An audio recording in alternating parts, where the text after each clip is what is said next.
when you think about the medal being yourself, your best self, right? You will undergo the training that you need to go through. And the problem with a lot of us, myself included, sometimes we don't see ourselves as that prized medal, right? And so we don't put ourselves in those tough situations. But I think if we practice that, then we will, I think self-deceit is the worst kind of deceit. Yeah. It's one thing other people lying to you, but lying to yourself is the worst kind. Welcome everyone to the latest edition of the You Unleashed podcast. I'm your host, Femi Akinyemi, the podcast where we're all about just giving you great coaching, great insights that can help you unleash and unlock the highest performance and your best self and achieve everything you want to be. This week, I got a special guest with me, and her name is Eniye Oshunbiyi, and she's an executive coach.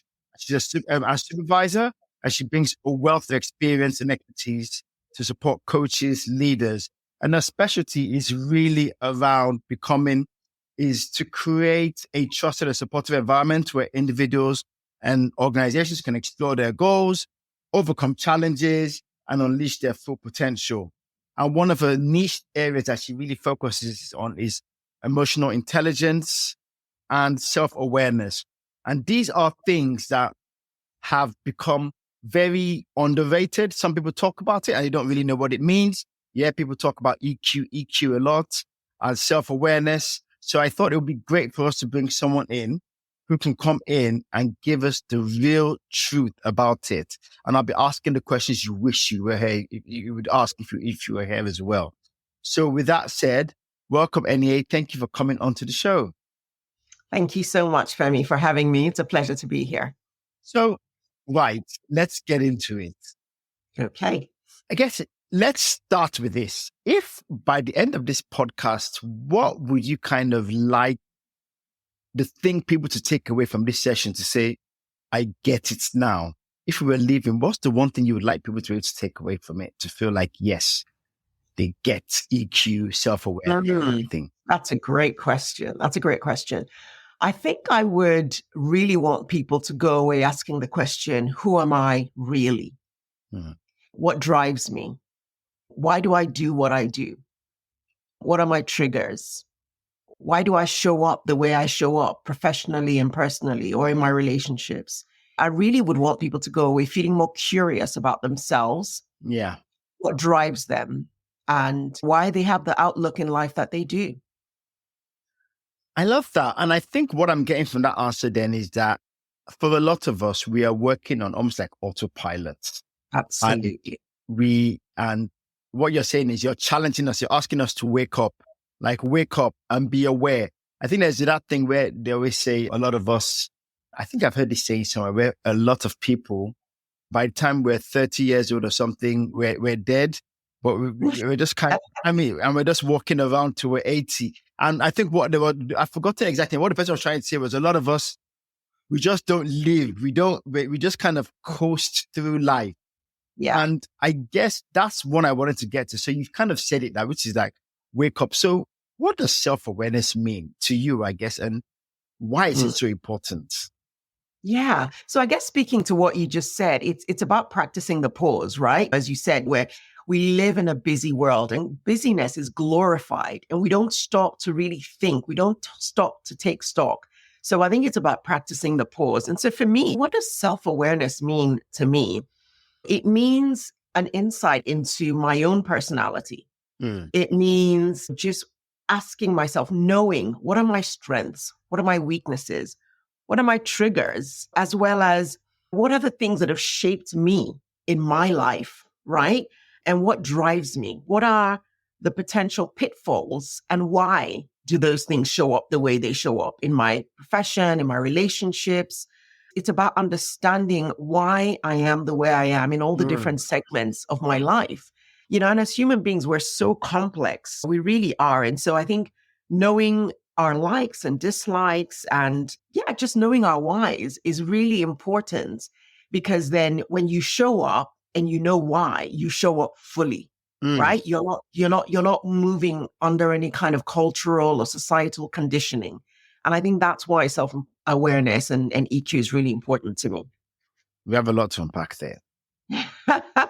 One, I get the feeling that you're challenging all of us that, do you even know your life story?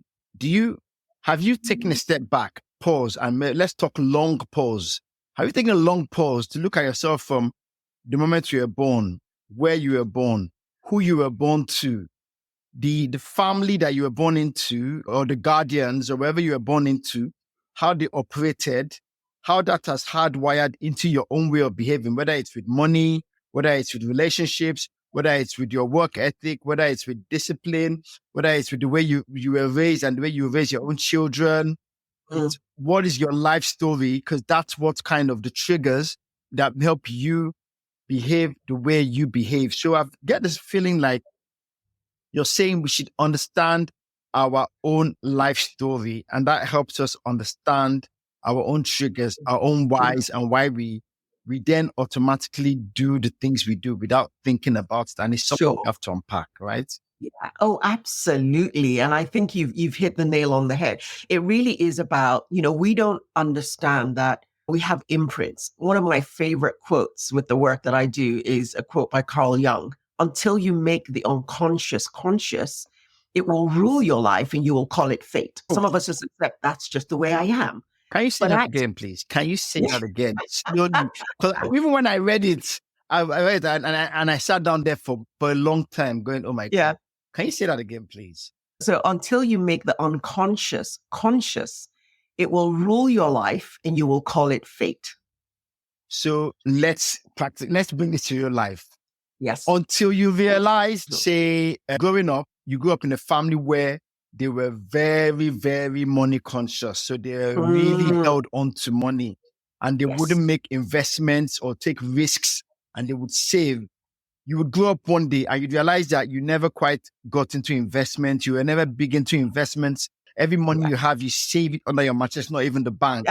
And you go around and you start telling people that I just never came across an investment opportunity. Right. That's just my fate. That's just my life. And you realize that there's a trigger that's making you behave that way. Absolutely. It's called childhood imprints. We all have imprints. And if we don't take the time to understand it, it shapes us. You know how most of us, the older we get, we say, oh, why am I behaving just like my parent? That thing that used to irk you, that used to trigger you, but you realize that you've become that person. You're becoming your father. You're becoming your mother. And you wonder why. But again, when you look at, if you go generations back, you realize that they're just operating on a conditioning that they received or didn't receive from them. So it's about, in a way, I use this term loosely, breaking generational curses, if you like. It's real. It's deciding it stops with me. It stops with me. And this is where, and if you're a person of faith, you hear where in churches they talk about you need to break generational curses. And sure, there is a faith and faith and a spiritual part to it, but there's also a lot of, and that's why a lot of the really, really good people I know, the good pastors, male and female, are the ones that kind of give it spiritual, but then help you understand the practical, which is you have to go back into your life and go back and think through everything and then identify the things that you need to break. And then that's where the faith with the courage and the strength to power through and trust in the power of God to help you overcome those things coming. But you can't fight a battle you don't know what you're fighting. Exactly. You have to know your enemy, right? And for a lot of us, the enemy is us, is within ourselves. But sometimes what happens is we are too afraid to look within. Because you know what? You look within and it's not always pleasant. It's not always nice. And so avoidance becomes a technique, that we use in life, but it doesn't serve us well because, I think of this, you've probably heard of the quote that if you don't bandage a wound, you go around and you bleed all over everyone. And so we just take our hurts and we dump them wherever we go. And we wonder why. Sometimes we point the finger, we blame other people, but we have to start looking within, deep within. We are like onions. We have layers and layers, or like an iceberg. When you see what's on top, but actually, it's what was beneath the iceberg that sank the Titanic, right? And I'm guessing that means, and we might be talking trauma as well here now.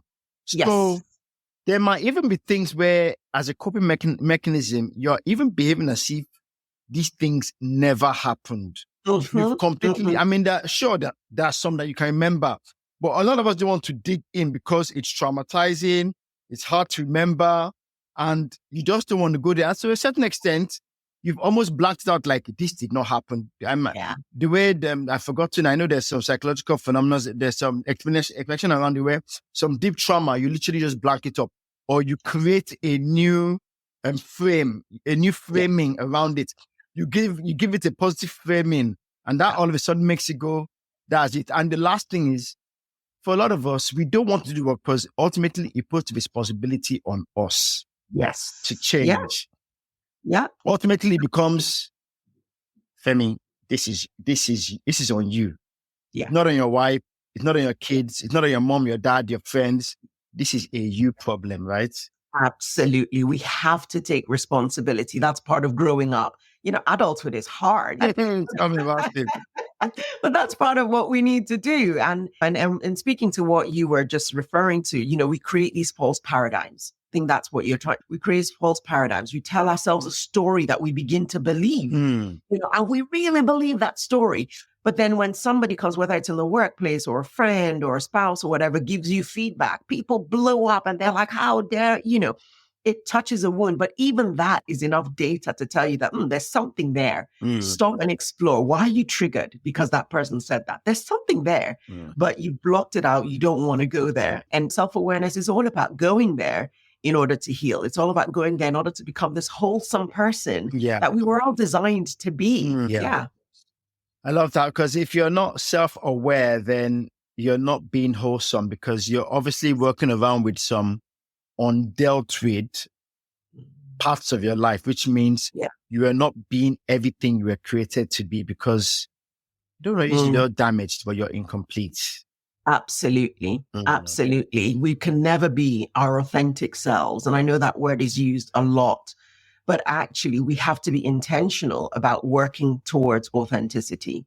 Who am I? Accepting the good, the bad, and the ugly of ourselves, because that is what our stories is what shapes us, is what forms us, is what dictates how we relate to other people and how we relate to ourselves. So we have to go there. It can be overwhelming though, because sometimes, I use myself as an example. Conversations like this help me understand, because it's partly what I do. It's what I do as well. And I talk to others. It helps me understand and appreciate how far I am from the highest functioning I can be. Now, number one, I probably need to be gracious to myself to understand that there is nobody that is completely highest functioning, because we're all dealing with something. So don't worry, Femi, about being your absolute perfect self. What you need to be is self-aware and get better. But also, though, sometimes I look at all the areas of my life that I know I can do better. And number one, I probably forget to appreciate the things I do well, because I'm focused on that problem. And the second, it's just overwhelming. Yes. It's just overwhelming. Like, how am I going to get better at saying no to people? How am I going to get better at about managing people's expectations? How am I going to get better at being able to hold myself accountable and just being who I am? It's just it's the easy part for me. Let me just be me. And the person that loves me accepts me. And the person that doesn't, please. Yeah, absolutely. And you're right. It is overwhelming. It is overwhelming. But I think this is where we recognize that we all need support. We're not designed to do it alone. We're designed as human beings to live in community. We're not meant to be isolated. One of the greatest joys of my work as a self-awareness coach is holding that space for people. Is like every day I hear people come, people talk, but in that safe space, they can unpack, they can understand themselves. They don't feel judged. And I have those spaces where I go. It's like even in therapy, a therapist needs their own therapist, because you need to go and release and unpack and process. And so I think it's really, really important that we can't do that alone. We need the support. And that's how we get through it. We need those meaningful spaces where we can go and we can share who we are and we can get perspective. But each person needs to be willing to do the work. It still falls down to us to do the work, but we can do it in manageable chunks, in ways that are conducive for our own learning styles and our own growth and development styles, because everyone's different, right? So many different ways that we can do it. Fabulous. Thanks for that. So let's bring it back on track now. So I guess for you, because it's an interesting area you help people grow on. So is there a crucial moment in your own life that kind of significantly they helped you understand self-awareness and significantly enhanced your own self-awareness, and that kind of shaped your journey. What was your own come to Jesus moments when we talk about Right. self-awareness? I love that. I love that. So I think for me, there are three main areas that have really forced me to look within. I mean, first, my faith. Mm. I think as an adult is the first time I question, why do I even believe what I believe? Like, why do I do this? What does this say? And I realized that a lot of it was just kind of borrowed. It was borrowed faith. It was borrowed beliefs. And until I started to look for myself, question and dispel the things that I thought, there's nowhere where this, what? That was a huge moment for me. Marriage and parenting is another one. Mm. I think huge. You get married and all of a sudden there's someone that you're sharing your space with, your life with, and they tell you things. And it's almost like you have this constant mirror following you around, either in how you respond to things and you wonder, oh, and they're like, why did you respond that way? And my husband's very deep. So he likes to ask a lot of questions. And I realized that I grew up in a family where we didn't go that deep, right? We didn't have a lot of in-depth conversations. Whereas my husband, I mean, his father was a barrister. He'd sit them around the table and he's like, state your case. So of course, yeah, from the oldest to the youngest. And so you get married to someone like that and they're saying, state your case. And you're thinking, no, everything is in my head. I don't state what are you talking about? So I think that brought up a lot for me. It made me see myself for who I truly was. And of course, when I was raised very differently, African parents and Nigerian parents. Mm-hmm. And then you have your children in a completely different society where they're taught to question, they're taught to challenge. And all of a sudden you're like, what? And all these triggers flying everywhere. And you're thinking, okay, what is this about? So it made me look back at my own upbringing. I thought I'm raising my children in a completely different context. So of course, what I'm getting from them. But again, all of that is data. Why am I responding this way? Why are my emotions responding this way? Why do I think this way? Why do I go into my shell? Why do I hide? Why do I not want to? Everything from embarrassment, shame, guilt, fear of just voicing, finding my own voice. I think all of these three areas have been really significant in just bringing that side out of me. And it's still a journey. And I think it will be a journey for the rest of my life. I am not there. I'm still learning every day. And every day something new is revealed. That's so powerful because especially like a lot of us, and a lot of listeners on the podcast who are in relationships or our parents or in our relationships. And sometimes when you're younger, the relationship is all about the vibes, the love and everything. So those deep conversations maybe don't need to happen because you kind of just on emotional energy, you've got loads of emotional energy and physical energy. So you can just ride everything. But as you start to get older, you just become that your tolerance levels are a bit less. And you all need that we need to be on the same page. Conversation needs to happen. And if you're not someone if you're from a home that open conversations is a thing and everyone just communication is a strength. Yeah. But if you're from someone that's from a home that don't really do talking, if I tell you I'm fine, better if I'm fine. Yeah, fine. You're fine. And that can lead to a lot of things. And then for a lot of us, we find ourselves snapping at our children. But it's like I'm like you. I'm raising my children in the West, unlike some of our counterparts who raise them somewhere else. And to be honest, it doesn't even matter whether it's children raised in Nigeria and the children are just different now. Absolutely. Social media, everything. They're a lot more willing to just challenge you and go, why? Yeah. Why? Now in our own days, when they say it's how dare you? It's like that. Or just followed do you question me? You said what? Yeah. Now we're having to learn a new way of engaging, communicating, relating, and we're having to confront our own hardwirings and our own childhood imprints, as you said. Yeah, absolutely. You are absolutely right. I think, we grew up in a culture where children are kind of seen, not necessarily heard. And these days, children want to be seen and they want to be heard and they want to be right. And they don't want to hear you. They don't want to Yes, hear you, but they want to be heard. you do get that. Yes. Absolutely.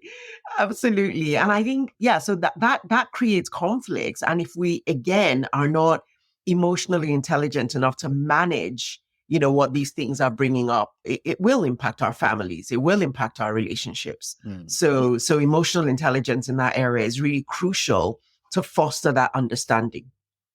So I guess the question then becomes, what are some of the barriers? I mean, we've kind of said it because it's subconscious, but what are some of the common barriers to self-awareness, and how can we overcome them? And I guess this links in quite nicely to, if you need to, the tools, what tools, techniques we can use. And I guess the very first question is, how do we, without coming to someone like you, because I'm sure you'll share later on how we can see someone like you, how do we can we self-diagnose, and just, is there anything we can do to self-diagnose to at least be aware that, okay, Femi, Eniye, there's a problem here. You need to, or not a problem, but this is who you are. Yeah. Yeah, absolutely.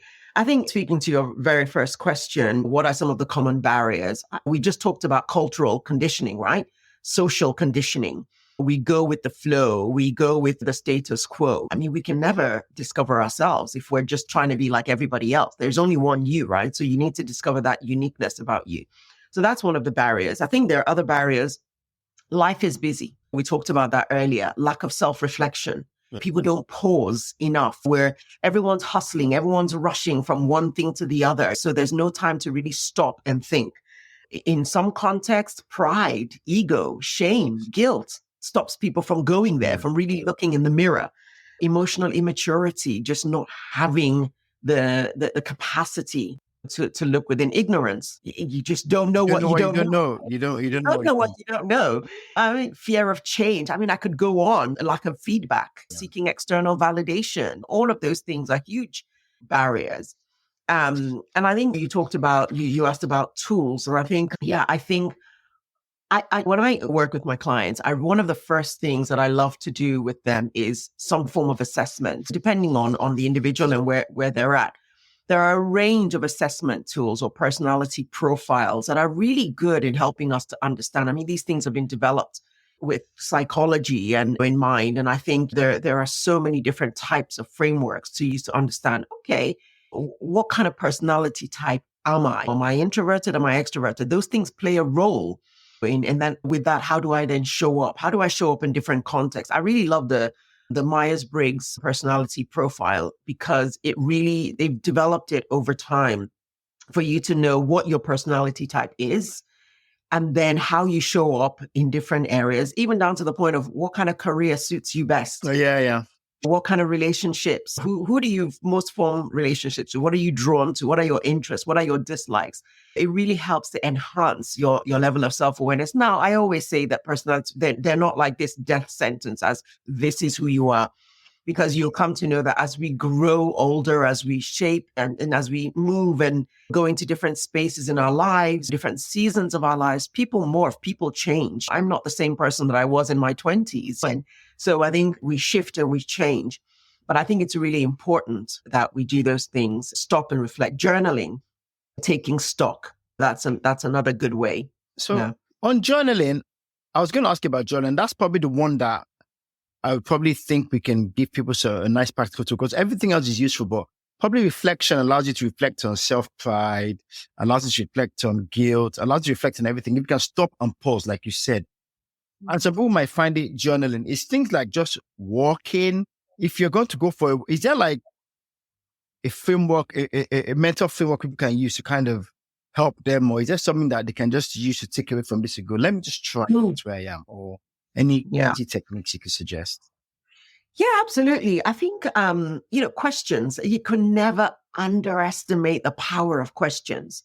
And so the first question, what do you want to know about yourself? And we talked earlier, why am I the way I am? Stopping to ask yourself questions, or just even this thing about body scanning, like, oh, I'm feeling this. What am I feeling? Why am I feeling this? Am I anxious? Am I nervous?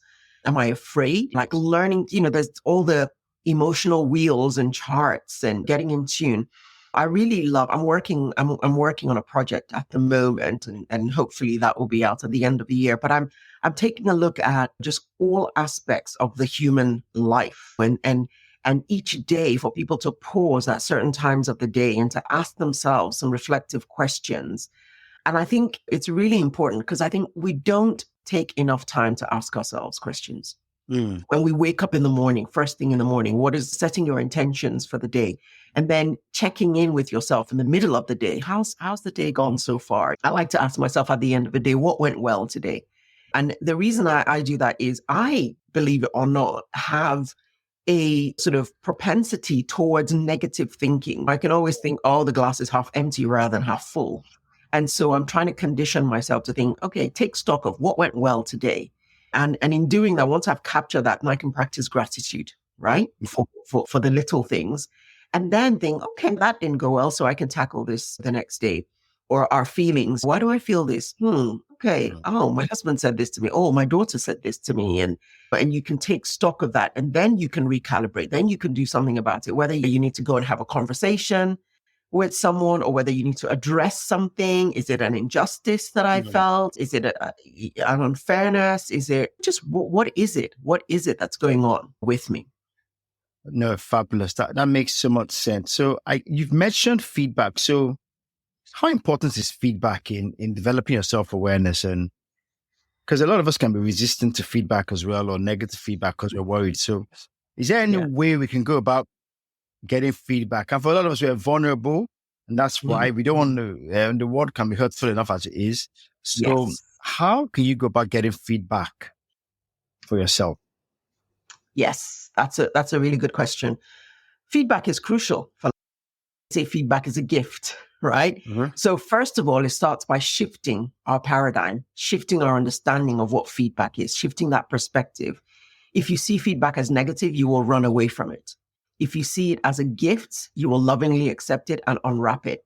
And I think with feedback, I think the word that comes alongside that is curiosity. Why? That question, why? Why did this person say this to me? Is there something I'm not seeing? We all have blind spots. Everybody has blind spots. I don't care who you are. We all have blind spots, right? We can think that we are fantastic. But so I think if you are someone who is afraid of feedback, start by practicing asking yourself tough questions, right?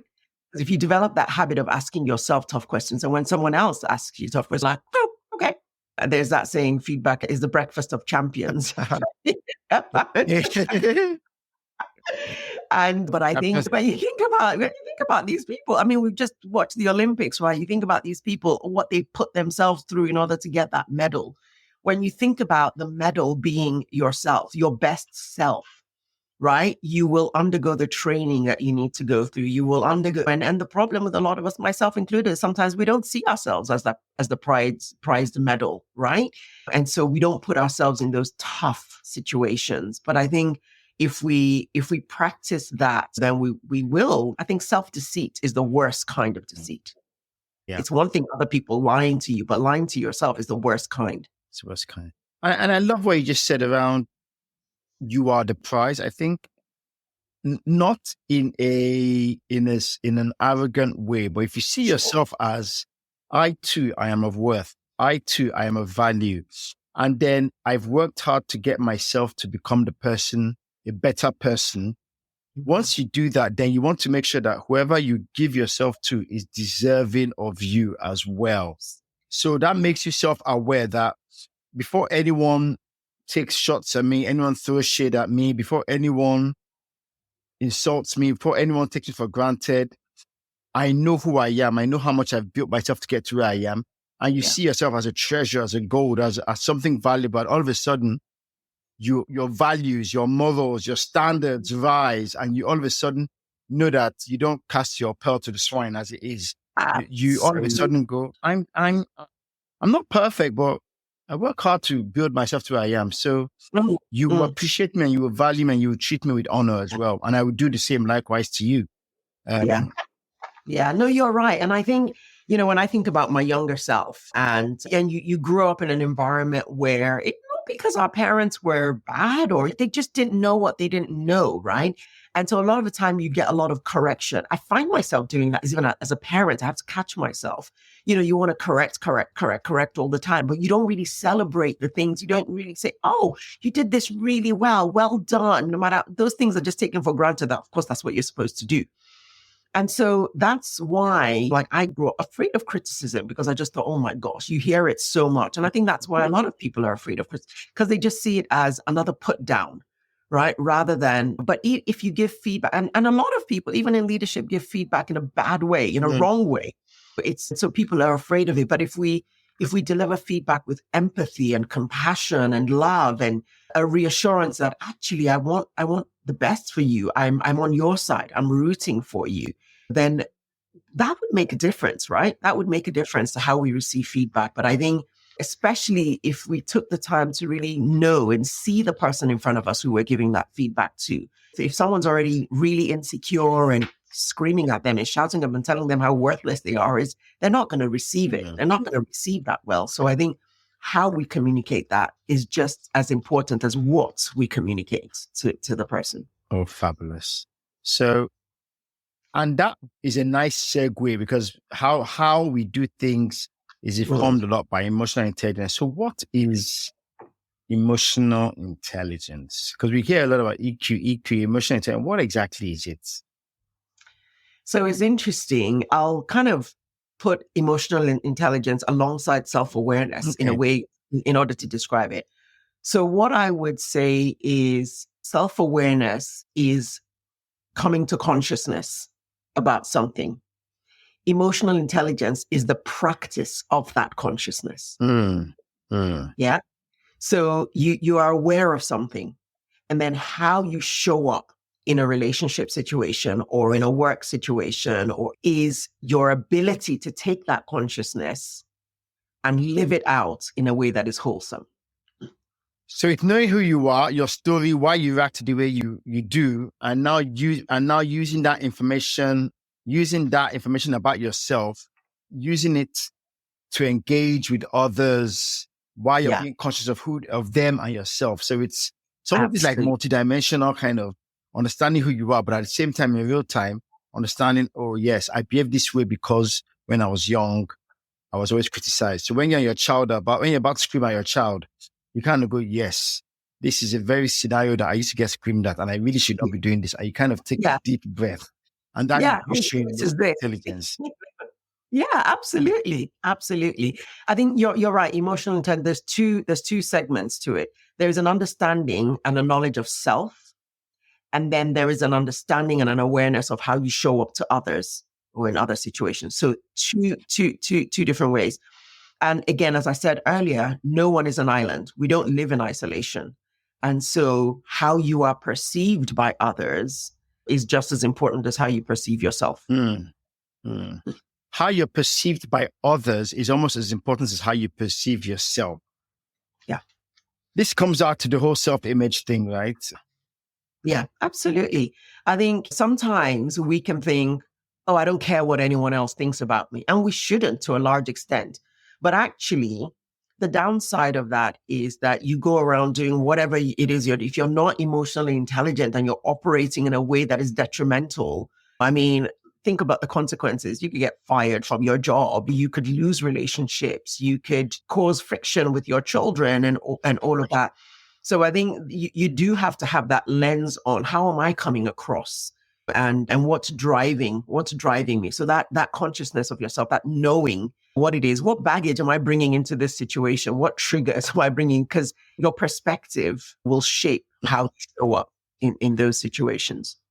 Oh, fabulous. So I guess, are there some ways we can develop our own emotional intelligence? Is there any hacks or how could a lot of us, and I don't want to say, but at least in our African culture and our Nigerian culture, a lot of us, emotional intelligence is not a thing. There are people who are very considerate and considered, but for a lot of us, you just say what you want to say. I won't say we're not evolved, but you just say what you want to say, or you just do what you want to do. Because and that has its own strengths as well, but how can a lot of us just become, even if it's a little bit more emotional intelligent, how can we be a bit more? Come and work with me. That means you guys to say being weak. Come and work. We're going to come to that, but I guess a lot of people, they can associate emotional intelligence with weakness. Yes. And we are from a very patriarchal, macho culture. So if you very quickly, if you're emotionally intelligent, that means you're seen as you're weak. So help us here. How do we change the paradigm, and how do we become a bit more emotionally intelligent? Yeah, no, that's a great question. I think in all seriousness, I think one of the things that I'm seeing in my line of work is, again, this thing about busyness. I can't stress this enough. The world is moving at such a fast pace, right? High pressured environments are the worst. And I've worked with leaders and, individuals who work 12-hour days, long hours, shifts, patterns, all of these things. And everyone's trying to survive, right? I get that. But I think one of the things is we cannot develop emotional intelligence if we don't take the time to slow down and reflect. I think reflection is the most powerful thing that we can do, right? And even in a spiritual sense, you don't slow down. You don't hear God. You don't know what it like. There is so much. Be still. Exactly. Being still. And if we can just see that as the highest currency of life, we would change the way that we do things. Our values will change, because when you stop and you slow down, you will also recognize what's driving your values, and you are able to make those changes. So I think, yes, there are many ways. We talked about slowing down. We talked about capturing your thoughts, journaling, working with a coach, working with a therapist. Those things are really good because you need that space to function. Actively seeking feedback, right? Rather than waiting for it to be slammed on you. Like, oh, how did I come across? How did I do this? Again, we talked about learning to ask ourselves those tough questions, just daily reflective practices, mindfulness. There's this thing about like sometimes people think, oh, it's just like, ooh, heebie-jeebie. But actually, it really is just about slowing down and calm down. Chill. Find somewhere to sit down. Yes. Give me moments. Breathe. Give me moments and just breathe and just be centered. And when we say me, it doesn't mean like sitting in front of Netflix or no. It's like be still with your thoughts. Confront your thoughts. Look at yourself in the mirror and deal with yourself. Got it. Have a chat with yourself. That's it. That's it. But I think there's also something about, I work with a lot of people and sometimes you say something and then sort of 2-3 sessions down the line, you come back and say something. Like we talked about this before. Getting people to write things down, right, is so important. Writing things down. When you write it down and you won't be able to run away from it because you'll come back and it will still be there. Sometimes when we don't write things down, things shifts in our heads. The narrative changes, the story changes. Have you ever been in a conversation where someone's saying something, you're like, that's not how I remember it. Like, that's not. And they like, I wrote it down. This is exactly. Exactly, right? Or kind of, and that's why it's really good. Like even when I work with clients, I love sometimes to just send a summary of the conversation so that we can go back to it. Because when we have that final reflective report, when we look back, we're saying, okay, these are the things. You won't be able to run away from it. Because then if we didn't deal with it, we can come back to it and address it again. So I think it's So those are just some really good ways. But we need to slow down. I think we are running too fast. Okay. So let's help people out a bit. So in the workplace, as minorities, black women, age, there's for a lot of us in many different ways, we are minorities. Yeah. And we're dealing with lots of emotional challenges that brings that. Like being in an office, being at a board meeting and being the only person there. And you're trying to make your voice heard and it's challenging. For example, can you share some strategies for helping us manage our emotions in the workplace, especially in challenging situations where you feel like you're being targeted, even if you may not be sometimes, or sometimes perception is reality. So how can we be a lot more emotionally intelligent in the workplace as minorities, as Black men, women, young people, old people? How can we be a bit more emotionally intelligent? Break it down for us. Wow, this is really fresh. This is really fresh. I just had a conversation about this just a couple of days ago where someone had encountered something at work. I mean, she's a Black woman and something really triggering. And one of the first things I said to her was, okay, just pause. Let's just pause. Think. Okay, let's be curious rather than us jumping to conclusion, which we can do sometimes. Let's just pause. Analyze yourself. Okay, what is really going on here? Don't just react to a situation, right? Take time to ask yourself, why is it so? In this context, somebody's been passed over for promotion. There are these other people that have been promoted. Okay, why? Take the time to ask, what developmental opportunities have you had? The same opportunities available to you? Have you taken up those opportunities? Like, just be curious. What is it about this person and that person? You think about yourself in the workplace. Think about in meetings. What are your confidence levels like in meetings? As a Black woman, I know that it's very easy for unconscious biases to come in. I can easily just jump to the conclusion as well that, oh, it's because, but I really try not to do that. The first thing that I do is let's take a look at us. Let's take a look at ourselves. What's really going on? And then we might end up coming to the conclusion that, hey, there's something funny going on. But let that not be the first thing that you do, except if it's been explicitly said to you, right? Take the time. Ask some questions of yourself and ask yourself, okay, what am I feeling? Why am I feeling this way? Is there a pattern? Has there been a pattern?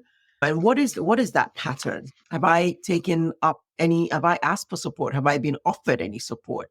And then I think there are other things when you've asked yourselves those difficult questions, because sometimes people might realize that, you know what, I actually haven't taken any opportunity to develop myself, maybe gone on any courses, or maybe it's been suggested to me and I haven't done it, or maybe I haven't set boundaries, or whatever it might be, right? Ask yourself the tough questions first. And then you can start looking for things like there are support groups. Are there any support groups available for me? Because your mental well-being is important, right? Identify, are there any microaggressions going on? But if you haven't paused, you won't even see them. They might just even go over your head. Are there such things going on? Make it a habit of documenting. And again, this is the thing about writing down things. Are there any patterns? So that if you go into a meeting, you want to go in armed with, on this day, this, you take stock of what's been going on so that you can say, actually, I asked for this at the same time as this person, but this person got it and I didn't. Is there a reason why? And trying to know the company policies, address elephants in the room. Sometimes we don't say things that people think, oh, okay. Now that's where people see that as a sign of weakness. If you haven't addressed things and you've let things slide for so long, there's a number of reasons why people do that, right? A lot of people will say, I don't want to lose my job. I don't want to. And this thing about job security really lets people take anything that comes their way. I'm grateful for what I have. So exactly. I'm the only Black person here. So it's just me. Exactly. So I'm just grateful I have it. I don't want to lose it. Exactly. But we need to take the time to develop our confidence, but as well as develop our competence. You can't just sit there and say, oh, because I'm the only one, these things should be handed to me. No, you want to be competent. You want to have that confidence that, no, I've worked hard to get to where I am. Yeah. And really sort of what initiatives am I leveraging? What programs within the organization am I leveraging? And know when to escalate or leave, actually. Know when to escalate or know when to leave. And this person that I was talking to is beginning to recognize that, you know what, I think I've overstayed my welcome. And then there's something with that as well. It then impacts on one's confidence because they feel like, oh, I can't, because I know that I've overstayed. Maybe I won't have these opportunities here if I move. And therefore, so it becomes this vicious cycle and you're just trapped. Yeah. No, that you wrapped up so much of the things. And I get the thing I'm getting from that is one of the bigger things is really, instead of just reacting, make sure you act proactively, which is it's not about how you react in the moment. It's being able to take a deep breath and reflect on everything and just understand where is my issue, or where is it that I'm the one who's got a part to play, or where is it Yes. that I know this is being unfair? And if this is being unfair, I should be able to articulate it, assure that it's been documented, and there's a trend here. I know that there's some things I need to do, but I know. But the one thing you don't want to do is look like you're just all over the place and you have no clear case. You want to make sure that you've reflected on it and you absolutely are confident that you know what you're seeing and you're not imagining stuff. And that's the Absolutely. first step to doing that. And then you can make a proactive decision. When you go to Absolutely. them and they're not forthcoming in what you want to see, then you know, okay, this is not a place I want to be anyway.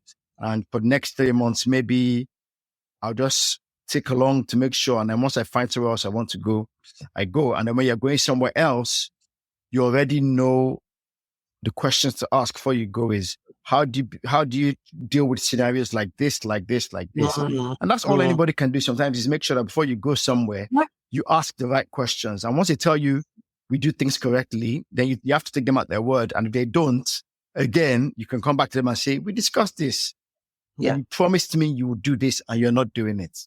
Yeah, I think I know that sometimes HR has a bad rap within companies, because sometimes people will say, "Oh, HR, they're for the company and not for the people." But actually, in some I've done cases, HR before, and I know someone that is really, really close family that's in HR, and yeah, at the end of the day, HR, look, I think you're right, but no, you're right. I know they have a job to do ultimately, I guess. yeah, But it's about them doing it rightly. But that's a lot of people feel like HR, once they you want you to know, leave, they're against you. And it's yeah. like, yeah. Yeah, but you're right. I mean, I've experienced that myself. I mean, I tell you a story of one of the most painful experiences of my life in a workplace was just having this horrendous manager who I was just like, what in the world have I done to this person? Right.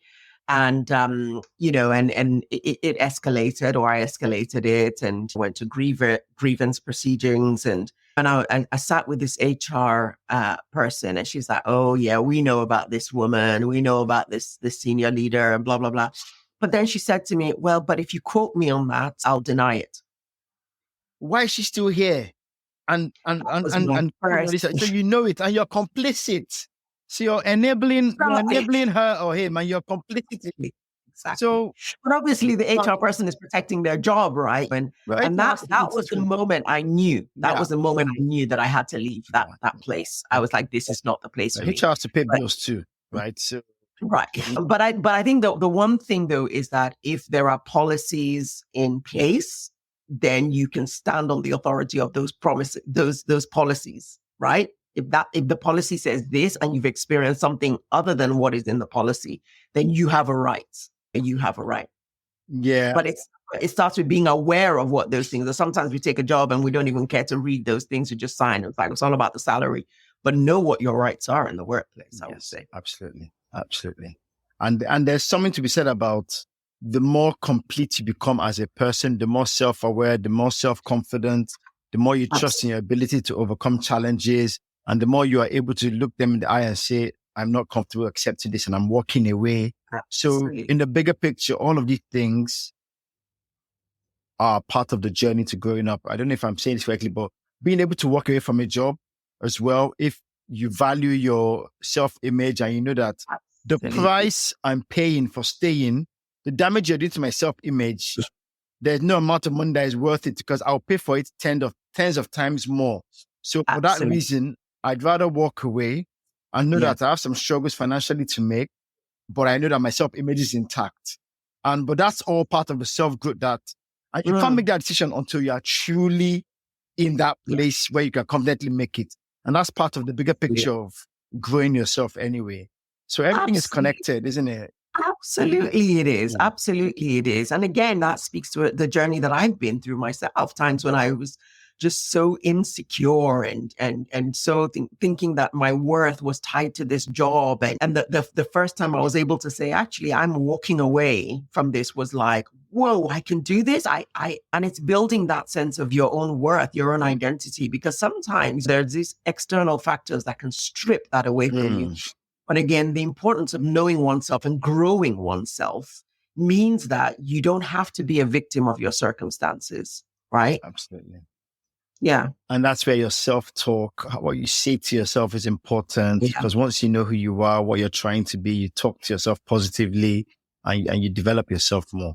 This is Yeah. really, really fascinating. We could go on forever. So I guess the last one is for someone who now goes, and we'll come back to how you can help. For someone who goes, okay, I want to become more self-aware and emotionally intelligent. Do you have any 3 pieces of advice to give anyone that wants to just go, I want to start on the journey to becoming more self-aware, emotionally intelligent? What's any advice you give them? Yeah, I think if you don't know where to start, work with someone. Work with someone. Honestly, like as a coach, I've had coaching. I get coaching supervision just to make sense of what's going on in my world. That's something that is just I've tried to make that a part and parcel of my life. Be in settings where you get asked the difficult questions. You have a safe space to explore. I think that it starts though with understanding what self-awareness is. Like, educate yourself. What is self-awareness? What is emotional intelligence? And what are the benefits of those crucial things to your life, to your work, to your relationships? And I would say do whatever it takes to build self-awareness, to build self-understanding, and also just to practice self-discovery. Again, we said earlier, what is your personality? What has shaped you? What is your family history? What is your cultural paradigm? What lens are you seeing things through? Like, using all of the tools available. We talked about personality profiles and just understanding what are the positive sides of my cultural upbringing? What are the negative sides of it? And how has that shaped me, in how I see the world? I think that's really, really crucial. And then what we talked about mostly is slow down. Slow down each day. There are tools that you can use to help yourself to reflect and to make that a habit. Actually, I realize that is such a need and such an underrated skill, because everyone's got bills to pay. Everyone's hustling. Everyone's rushing around. But I think and the world is designed that way, right? So you've got to be intentional. You've got to be countercultural. You've got to take control of your life. You've got to step out of the rat race and just go. Yeah, out of the matrix. Out of the matrix. Because everything is reinforcing Instagram, social media, TV, parenthood, adulthood. Everything is just reinforcing each other. So you've got to be able to take almost like an out of body experience and just go. Yes, it is an out of body experience. Yes, it is. So as we wrap up, how do you help people? How do I help people? So, yeah, I mean, let's give people an insight, because I'm sure that people hear that, on top of finding out how to reach out to you, which we'll come to, yes, they're thinking, how can she help me? How can Eniye help me? Yeah. So each individual is unique. As I said much earlier, one of the first things I do when someone reaches out to me is I'll have an initial conversation with them. And I've been blessed to work with so many different people from so many different backgrounds. And sometimes you see patterns. Sometimes you'll see a cultural pattern. You think, okay, I know. But obviously you don't. I mean, it's like a first date, right? You don't, it's about understanding where they're coming from, hearing them out. And then what I try to do is say to them, look, this is what I think that you might need. But the first thing that I will do is get people to complete an assessment. Okay. I've got a whole life assessment, and people look at different areas of their life and they score themselves. And then I have a sheet where they can then write, okay, in this area that you scored yourself low, how can you take that from 1 to 7? How can you move? What do you think you might need? So again, kind of getting a sense of their own awareness. What are they really aware of? And then if someone decides that they want to work with me, again, depending on what package, sometimes I work with people weekly. Some people want weekly for the first couple of months. Some people want once a month. Then we will tailor it to their needs. I will always provide tools, techniques, feedback that will help them grow. And I always say that nothing is off limits in the space. It's really about people coming to a psychologically safe space, a non-judgmental space where they feel seen, they feel heard.